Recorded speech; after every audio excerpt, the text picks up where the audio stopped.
அண்ணே அண்ணே,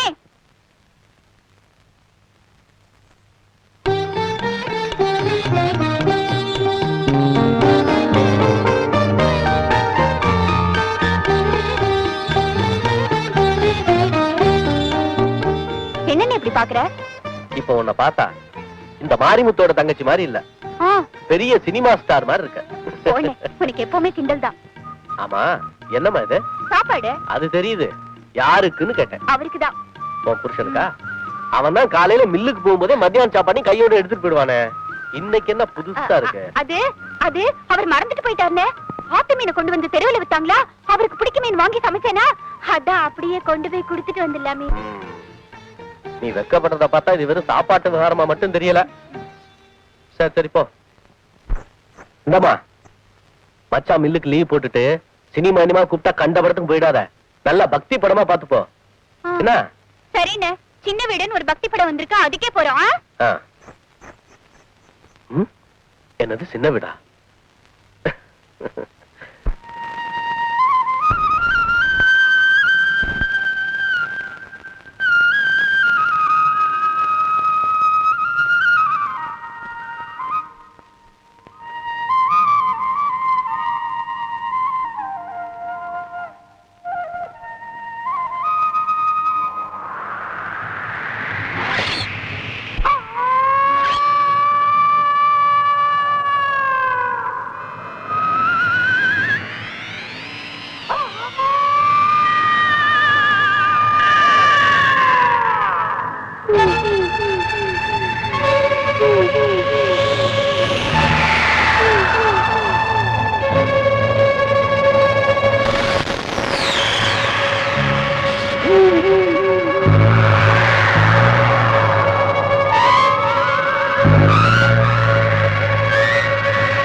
இங்க பாருமா, வேண்டாம் வேண்டாம்,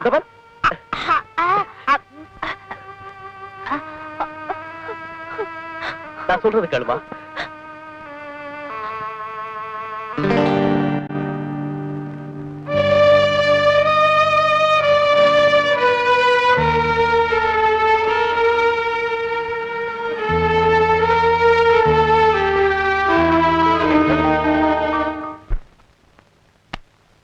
ராஜாவை கையில வச்சுட்டு ராணி கீழே போட்ட ஜாக்கியோட ரெண்டு சேர்ந்த ரம்யாவன்ல, அவன் பொண்டாட்டி பேய் பிடிச்ச கடுப்புல ரம்மியில கூட ராஜாவும் ராணியும் சேர்ந்து இருக்கிறது அவனுக்கு பிடிக்கலடா. சரிதான் போடுறா. பழனிசாமி நீ ஆடுற.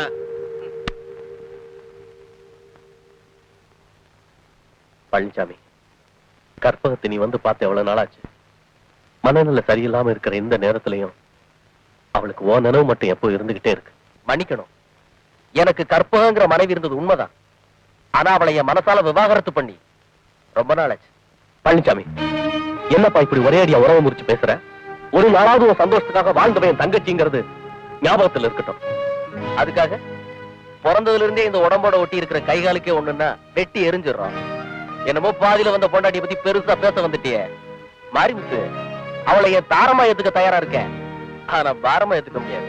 ஏப்பா, உன்னை என்ன உடம்பு சௌரியம் இல்லாம இருக்கிற என் தங்கச்சிக்கு வந்து பணிவிட செய்ய சொல்றனா, இல்ல அங்கங்க கடன் வாங்கிட்டு வந்து அவளுக்கு வைத்தியம் பார்க்க சொல்றனா? தாலி கட்டின தோஷத்துக்கு 2 நாளைக்கு ஒரு தடவை வந்து அவளை பார்த்துட்டு போனா அவ மனசுக்கு ஆறுதலா இருக்குமே தான் சொல்றேன். ஏய், சும்மா வளவளன்னு பேசி நிக்காத. நான் ஒரு மாதிரி, அப்புறம் நீ ஊர்க்காரங்க மத்தியில் அவமானப்பட வேண்டியது வரும். ஜாக்கிரதை. ஏய், சீட்டை போடுறா. பழனிசாமி, மருவத்தூரால சாட்சியா வச்சு நடந்த கல்யாணம் பாயுது, அதுக்கு நீ தர்ற மரியாதை தானா? ஏய், இந்த மேல்மருவத்தூர் அம்மை அப்படி இப்படின்னு சென்டிமெண்டா பேசிய மனசை மாத்திரலாம் நினைக்காத. அந்த மேல்மருவத்தூராலே வந்து நேர்ல நின்னு சொன்னா கூட நான் உன் தங்கச்சி ஏத்துக்க முடியாது. ஏய், சீட்டை மறுபடியும் கலச்சு புதுசா போடுங்கடா.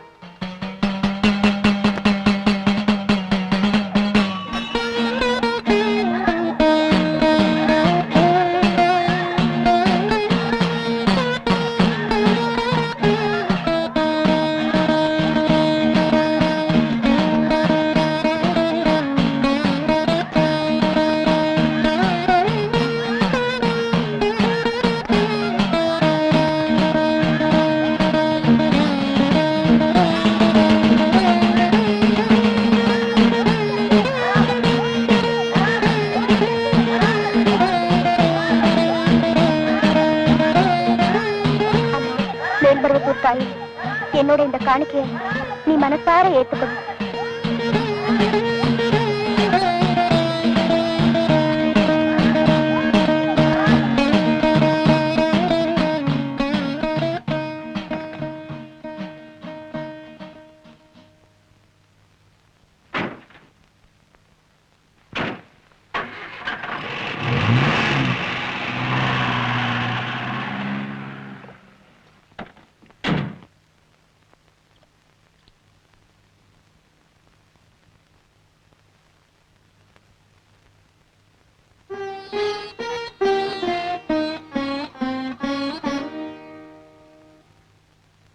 கற்பகம்,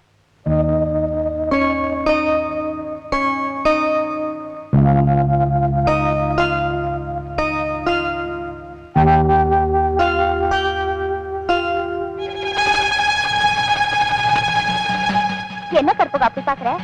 நான் தான் உங்களோட சிநேகிதி காயத்ரி. இந்த மேல்மருவத்தூர் கோயில் பிரசாதம். ஐயோ, கிட்ட வராத.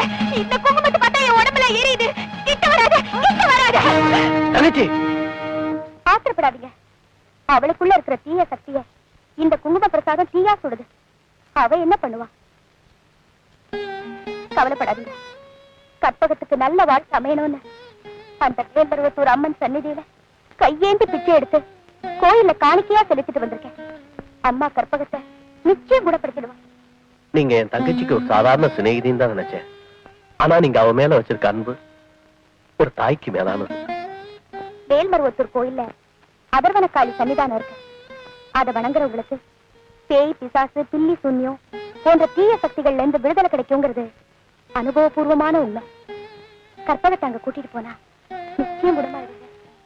மன்னிக்கணும், ஆஸ்பத்திரியில கொடுத்த மருந்து மாத்திரை, கோயில்ல கொடுத்த குங்குமம், தீர்த்தம் எல்லாமே ஏமாற்றத்தை தான் உண்டு பண்ணிச்சே தவிர என் தங்கச்சி உடம்புல எந்தவித மாற்றத்தையும் உண்டாக்கல. அதனால நான் அந்த மாதிரி நம்பிக்கைக்கெல்லாம் எப்பவும் முற்றுப்புள்ளி வச்சுட்டேன். மனம் தளராதீங்க. சோதிக்கிறவளும் அவதான், சாதவளும் அவதான். காலம் வரும், உங்க கவலை எல்லாம் தீரும்.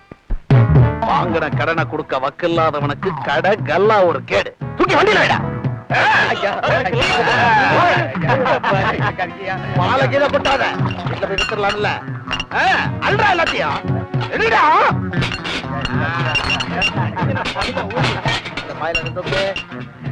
துணி வச்சு எடு, கை போடும்.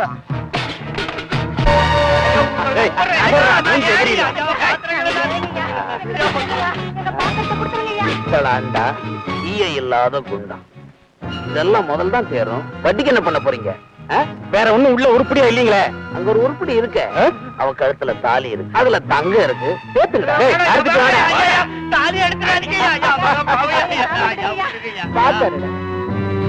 பெருசா இல்ல ஊரு பெருசா.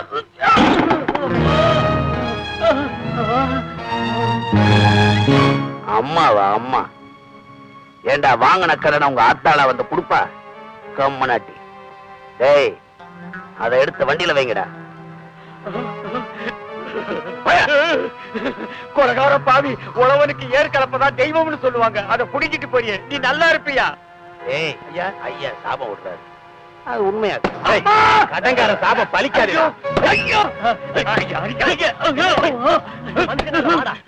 அப்படி போட்டு அடிக்கிறீங்க? வந்துட்டான்டா ஹீரோ வக்காலத்து வாங்குறதுக்கு வழக்கம் போல.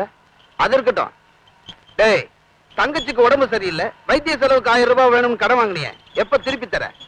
வட்டி முதலுமா தானா வீடு தேடி வரும். அசலே காணோம், வட்டி குட்டி போடுதா? நேரம் பார்த்துதான் நீ வந்து கடனை திருப்பி கொடுப்பியா? உன் பரம்பரை வீடுன்னு ஒரு பெரிய கட்டடமா இருக்க, அதை இடிச்சு கல்ல வித்தாலே கடன் அடிச்சிடலாமே.